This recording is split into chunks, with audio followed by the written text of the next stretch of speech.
Hello friends, কেমন আছো সবাই? এটা আমার ফার্স্ট মিনিট ব্লগ। এতক্ষণ হয়তো তোমরা সবাই বুঝতেই পেরেছো যে কোন টপিক নিয়ে ভিডিও হবে। হ্যাঁ, আমি তোমাদের কাছকে গেট রেডি শেয়ার করব, আর তার জন্য আমি যে শাড়িটা পরবো সেটা বের করে নিলাম।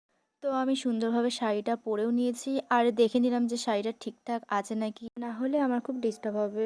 তো এই যে ফার্স্ট আমি একটা বেবি ক্রিম অ্যাপ্লাই করলাম, দেন আমি একটা ফাউন্ডেশন মাখলাম। যদিও আমি সেরকম মেকআপ করি না, তাও ভিডিও করার সময় এটা আমার ফার্স্ট মিনিট ব্লগ, তো আমি যদি কিছুই না করি তাহলে তোমরা দেখবে কি, ওই জন্যই বেসিক্যালি আমি এই ফাউন্ডেশনটা দিলাম। তো দেখতে দেখতে কারেন্টটাও চলে গেল দেখো। আর 1 ঘন্টা, তোমরা বিশ্বাস করবে না গাইস, 1 ঘন্টা ওয়েট করার পর কারেন্ট আসলো, আর আমি তো খুব বোরিং ফিল করছিলাম। এবার আমি আমার আইব্রোটা একটু ঠিক করে নিলাম, আর একটু হালকা কাজল পরলাম। আর আমি এটাই দেখছিলাম যে কাজল পরলে আর এক পাশ দেখো কাজল পরিনি বলে কেমন লাগছে। আর যেটা ছাড়া মেকআপ একদমই ইনকমপ্লিট সেটা হচ্ছে লিপস্টিক, আর আমি একটু লিপস্টিক পরে নিলাম।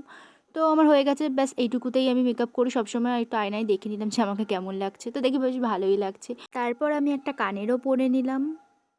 তো তারপর যেটা আমার একদমই করতে ভালো লাগে না সেটা হচ্ছে হেয়ার স্টাইল করা।